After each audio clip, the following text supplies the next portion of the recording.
Loving Sai Ram and greetings from Prashanti Nilayam. Towards the end of my last talk, I almost brought the curtain down on the Balakandam. Today, I shall first wrap up the Balakandam before starting on the Ayodhya Kandam, wherein Rama goes on exile. The way the story develops illustrates that when the Lord incarnates, he plays out an elaborate drama where things develop almost as in real life. What I am saying is that God does not descend on earth and cry out, "Hey, where's that bad guy? Bring him on," and then finish him off in a few seconds. Nothing like that. In fact, I am here reminded of a discourse Swami gave in the beginning of 2001 when he was in Bangalore for the inauguration of the super specialty hospital there. After attending the annual sports and cultural festival here in Prashanti, Swami rushed to Bangalore, skipping the Shankranti festival, if I remember right. In Bangalore, just before the inauguration of the hospital, he inaugurated a building called the Samskrita Sadanam, and on that occasion he gave a discourse, which I just mentioned. In the course of that discourse, Swami said that when the avatar comes, he quietly does many things which go beyond Krishna's statement of the purpose of avataric incarnations, that is to say in the Gita. You know that stuff, yada yada hi dharmasya and all that. Swami said on that occasion that one of the things the avatar does when he comes is to make people happy by simply giving darshan. Sometimes he makes them even happier by speaking to them and also giving them opportunities to serve him. He occasionally visits homes and sometimes even asks people, "Would you like to do such and such a thing for me?" So there are many dimensions to the avatar, which are very human in fact. The human aspect of the avatar is very much on display in the Ramayana, and there are very few incidents of miracles. All that play acting is just to send a strong signal that God also faces problems very much like all of us do, and he too undergoes suffering as well as pain. And he does all this to tell us, listen, I also make huge sacrifices. But when it comes to sacrifice, you somehow say it is beyond you, arguing that you are not God. This is just a lame excuse and your way of ducking responsibilities. Problems would always throw up difficulties, and it is only through purity and sacrifice that those difficulties can be overcome. That is my message to you. I give it to you loud and clear, and the question is whether you are listening or are tuned off. Let us remember, that is the question that all avatars ask, sometimes explicitly and at other times silently. On now with the story. The curtain goes up with Dasaratha feeling very happy, his cup of joy being truly full. However, a king is never totally free from responsibilities. Thus, Dasaratha began to think seriously about the future. He had reigned for long and was doing his best for his subjects, in accordance with the high standards expected of a ruler belonging to the Ikshvaku dynasty. At the same time, he was getting old, and clearly someday in the future, someone else would have to take his place as the monarch. Why not pass on that responsibility even while he was alive, so that he would have the opportunity to groom his successor initiating him into the subtleties of governance. And who better than Rama as his successor?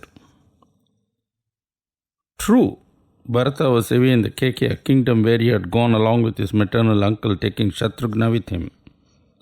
However, the absence of the two younger sons was not so important as installing a successor as early as possible, now that he was rapidly advancing in age and therefore ought not to put off things that needed to be done quickly. Reflecting thus, Dasaratha summoned his ministers and said, "I am getting old and I am beginning to see some ominous signs. Under the circumstances, I think it is only appropriate that I decrease my burden and slowly pass on the duties of governing the kingdom to a successor." And who better than Rama as a successor? Do you think he would be a good choice?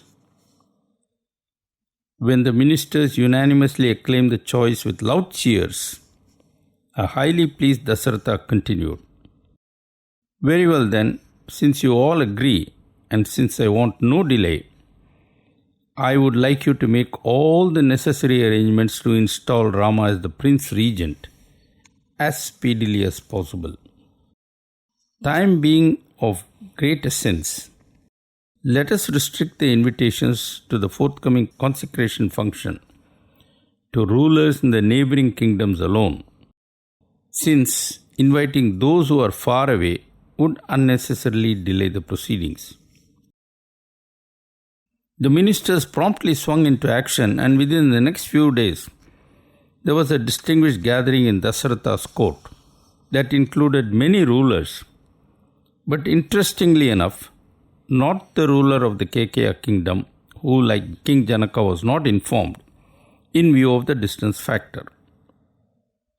In the case of the former, namely Kekeya kingdom especially, what seemed to be purely a decision based on logistics turned out to be a twist of destiny.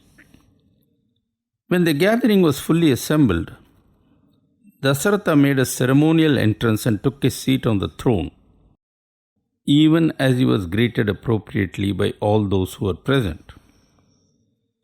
Dasaratha then slowly looked around, taking due note of who all were present, after which, speaking in a slow and measured voice, he said, "At the outset, I welcome all of you to this august assembly, which I have convened because I have an important announcement to make. As you are all aware, I have carried the burden of rulership for a very long time.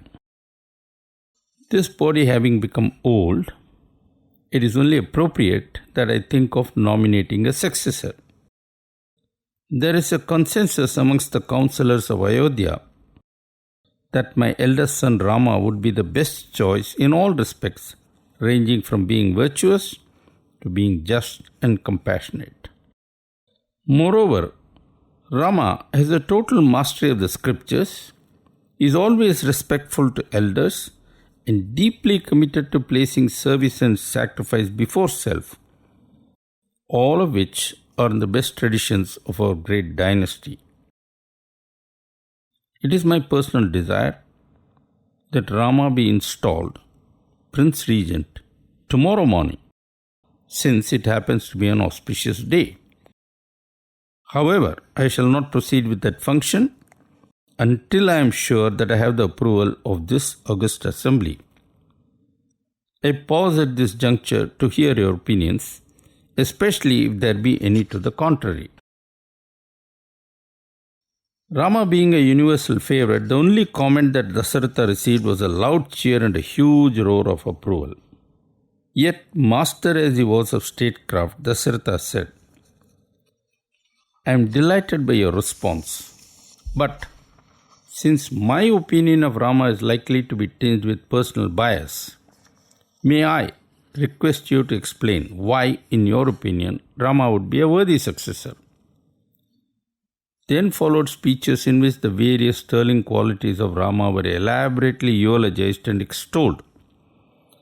After which the assembly declared in one voice, "O worthy king, it is absolutely imperative that Rama be forthwith installed on the throne, not only for filling all of us with joy, but also because there is none other who can excel him in serving the people."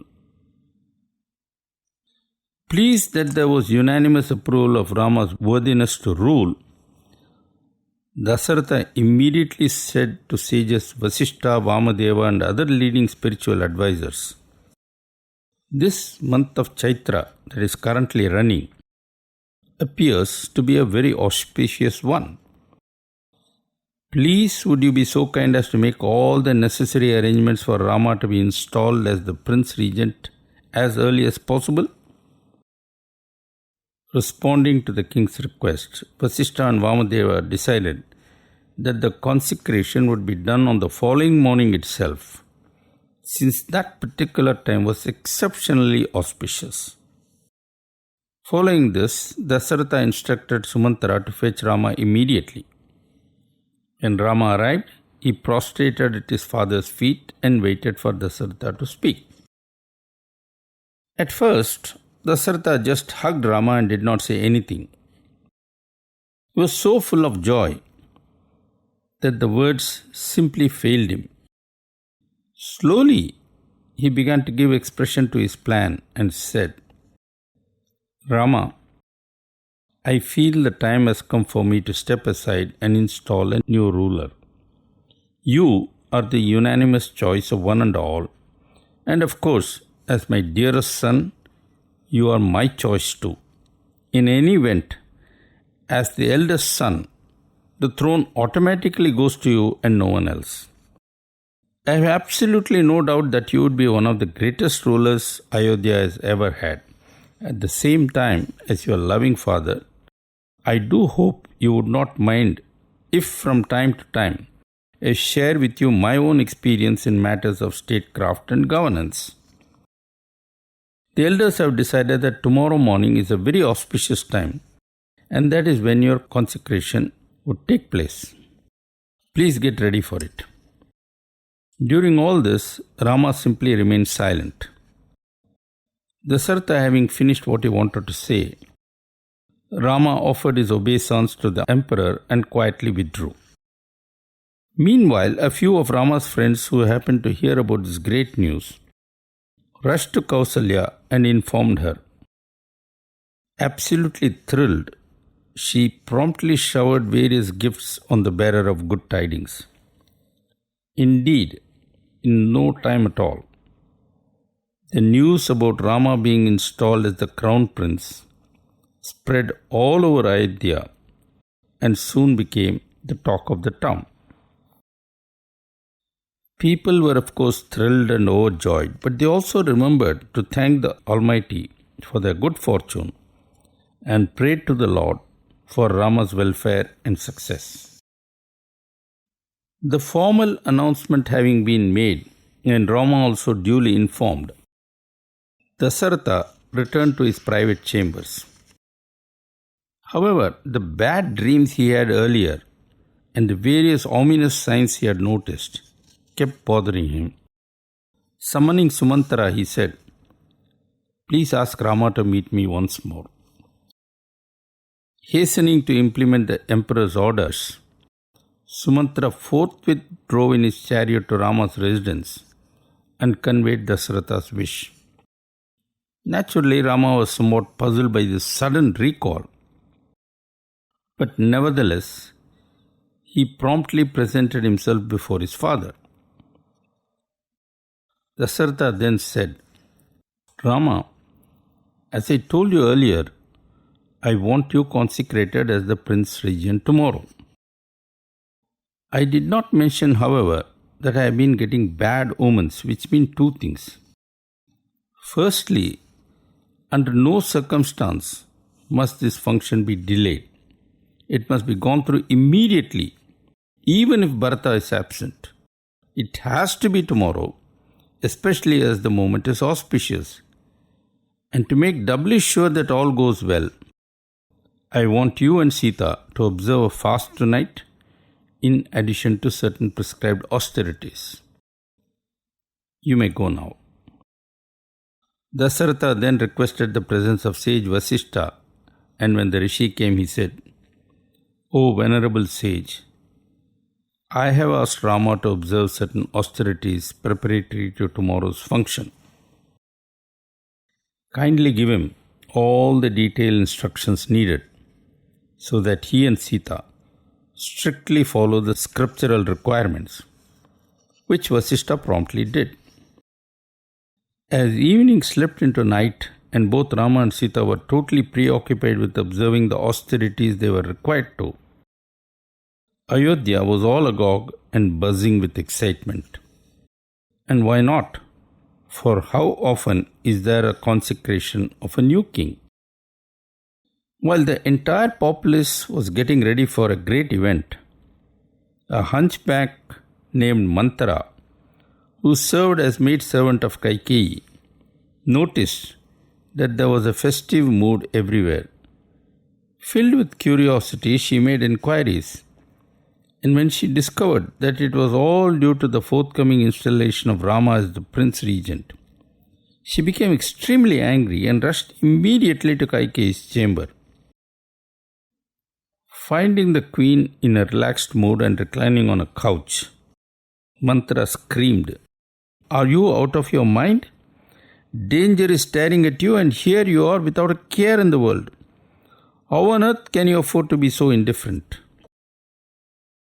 Kaikeyi was understandably perplexed, and when she asked what the matter was, Manthara replied with venom in her voice, "The matter is that Rama is going to be installed as king.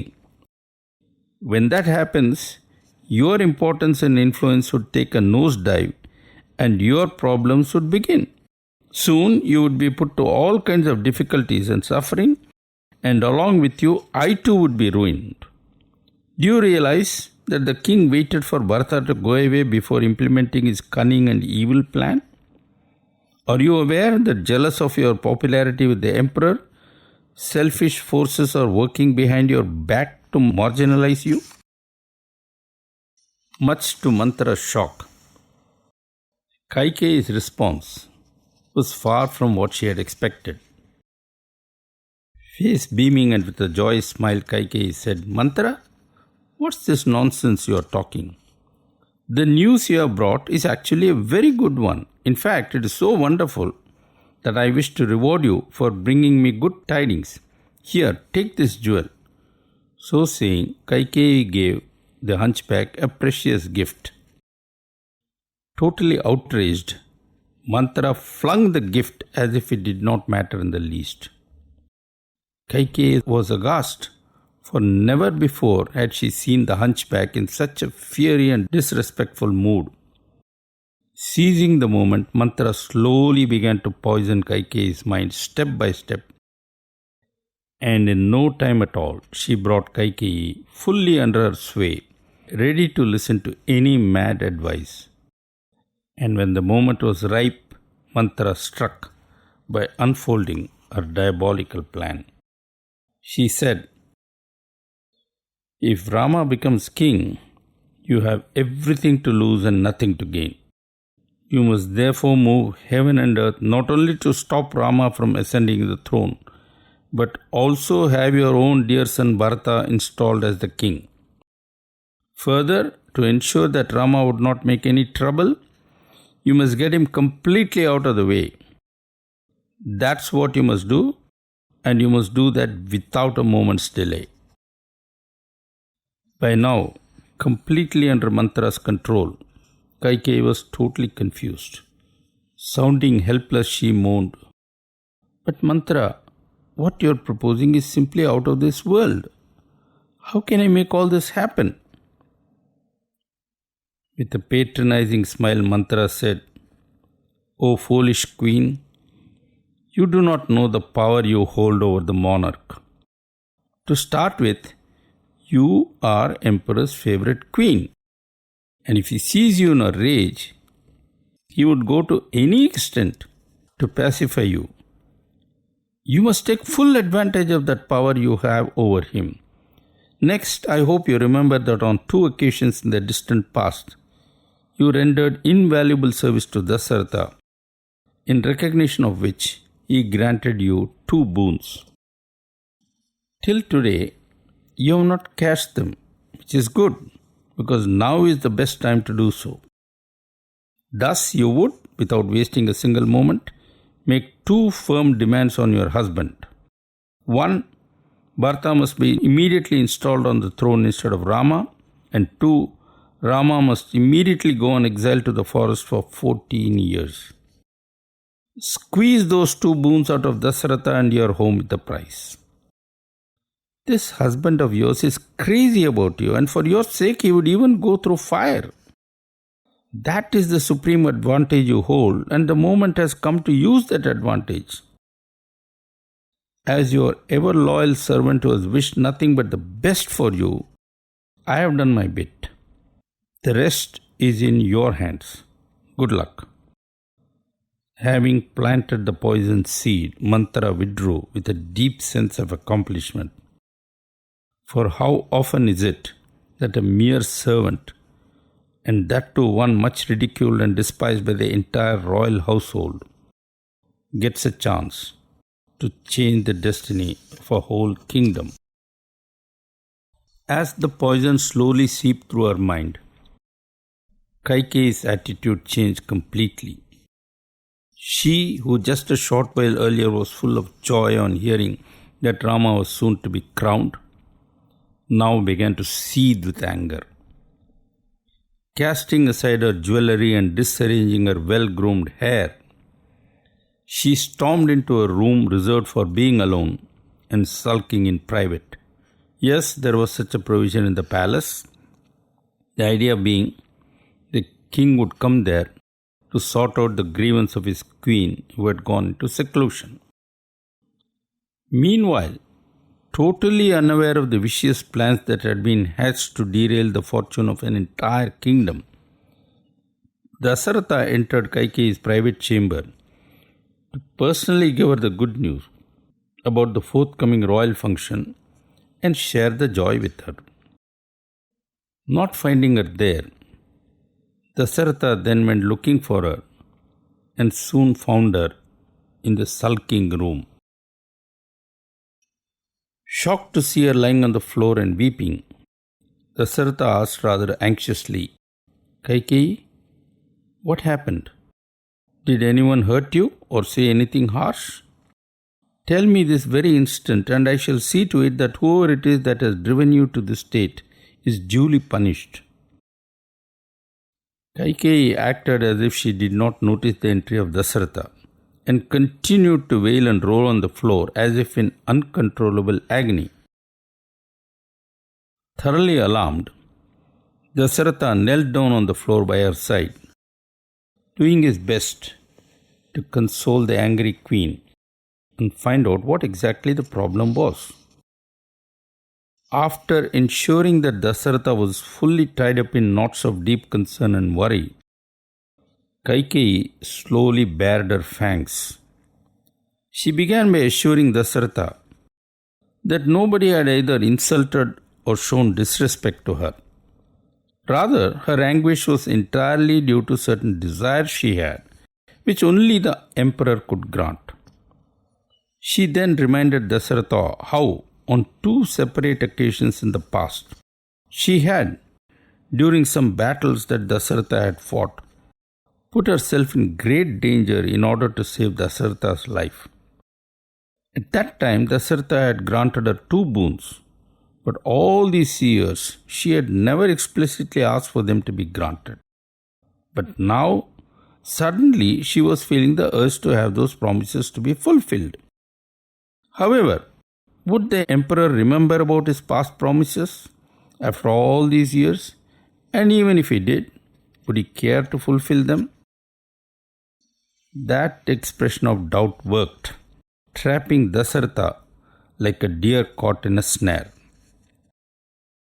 Having extracted the promise that he would unfailingly grant the boons she asked for, Kaikeyi revealed what exactly was that she wanted. Dasaratha was stunned by this bolt from blue. For who would have ever expected such a demand, and that too from a woman like Kaikeyi, who had all along been so congenial to him? For a long while, he remained speechless, and when the import of the demands hit him, he just collapsed and swooned. Later, when he regained consciousness, he was torn between fury and despair. Repeatedly, he pleaded with Kaikeyi not to press her demands, which were totally unreasonable. What grouse could she possibly have against Rama, who was totally guileless, the embodiment of righteousness as well as compassion, and the beloved of all? Moreover, having set in motion all the arrangements for Rama to be installed as Prince Regent, how badly would it reflect on the reputation of his kingdom and dynasty if Dasharatha were to suddenly change his mind? No doubt he had granted the boons, and when he did so, he was aware that someday he would have to fulfill them. However, was this the occasion to ask for such boons? And were there no limits to what one asks? Further, should not what is asked for be reasonable? Was it in any way fair to make such preposterous and hitherto unheard of demands? All these pleas fell on deaf ears, with Kaikeyi remaining totally unmoved and absolutely inflexible. When the king begged, she demanded more forcefully, and when he showed signs of becoming stubborn, she taunted him. O so-called great king, you are supposed to be a man of your word. If there arises an occasion when you are asked in public about how truthful you are, would you be ready to say that you sometimes make promises but do not keep them? Or is it that your promises were a mere hoax? Twice I saved you in moments of great danger, unmindful of my own safety, and twice, without my asking, you offered me a boon. All these years I have not approached you to grant me the same, and the very first time I do so, what is the response I get? Is this the kind of truthful husband that I married? As the night wore on, Dasharatha oscillated between painful pleas and violent abuse of Kaikeyi. She, however, remained persistent and relentless in her demands.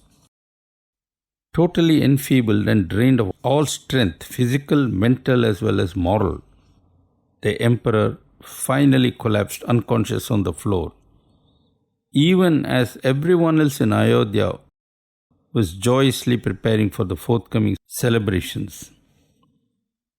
Totally unaware of the way destiny was turning around the fortune of not only the royal family, but indeed of the whole kingdom. In the early hours of the dawn, after ensuring that all preparations for the religious ceremonies associated with the consecration had been duly made, Sage Vasishtha proceeded to the venue of the function. Summoning Sumantra, the sage said, "Please go to the Jainism and inform the emperor that all the invitees have arrived and that everything is in readiness. The time chosen for Rama to be anointed as the crown prince is very auspicious, and that deadline must not be missed under any circumstance." Sumantra then hasted to the Jainism, where, on account of his special status, he was admitted to Kaikeyi's chamber. There he saw Dasharatha lying down, eyes glowing red as if he had not slept at all. Seizing the moment, Kaikeyi said, "Sumantra, the emperor is very tired and exhausted. Please bring Rama here at once, since his father wishes to see him." Completely misreading the situation, Sumantra quickly left, not having the slightest inkling of what was soon to happen. Speeding to Rama's palace, Sumantra presented himself before Rama, who, having observed all the required austerities and vigil, was now in full readiness, all set to proceed along with Sita to the venue of the coronation. Approaching Rama, Sumantra softly whispered, Queen Kaikeyi and your father desire to see you immediately. Please leave without any delay. Hastily taking leave of Sita, Rama left at once in the company of Sumantra. As Sumantra drove the chariot, crowds lining the streets cheered Rama lustily, and he smiled back in gracious acknowledgement. Entering the Jainasium and going to the inner chamber, which was a part of Kaikeyi's quarters, Rama saw his father reclining on a couch and looking quite exhausted. Paying his respects to Kaikeyi, Rama then approached Dasaratha, offered obeisance, and waited for the emperor to speak. Overwhelmed by emotions and drained out both in mind and in body, Dasaratha remained silent. Grief writ large on his face. Deeply worried, Rama then respectfully asked, "Father, why is it that you are not saying anything? Have I by any chance done anything wrong and improper?" Deciding to intervene, Kaikeyi said, "Rama, your father is not at all angry with you. There is something else that is bothering with him which he is unwilling to share with you, lest it cause pain to you. That is the real reason for his silence. However, I shall tell you all about it." Kaikeyi then proceeded to narrate in detail about the 2 boons granted to her a long time ago, and that when she asked for the boons to be fulfilled, Dasaratha suddenly began to back out. She added, "Rama, your father made a promise to me, and when I ask him to redeem it, he is not only getting angry with me but also ashamed to speak to you about it.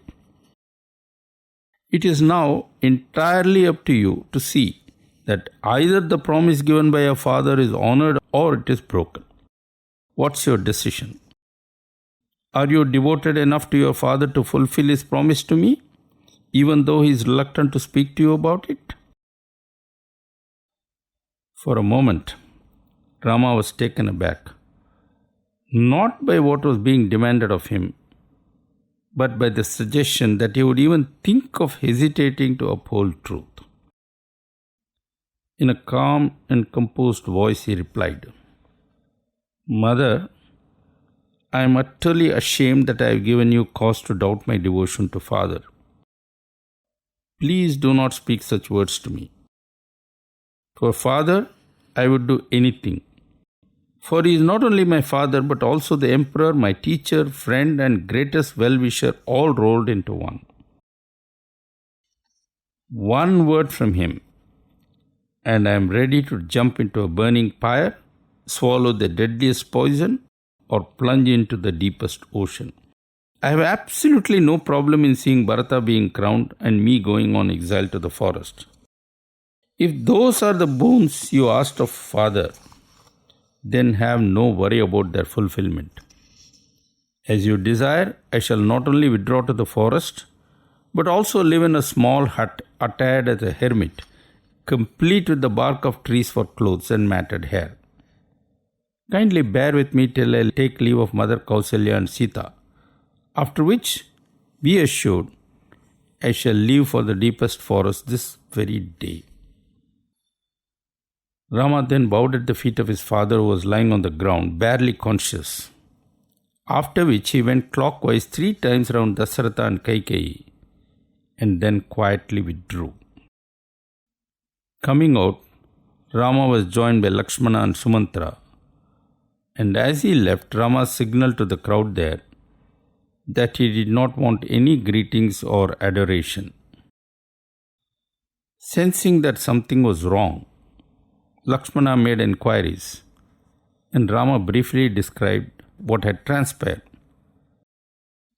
At the level of the heart, Rama and Lakshmana were one.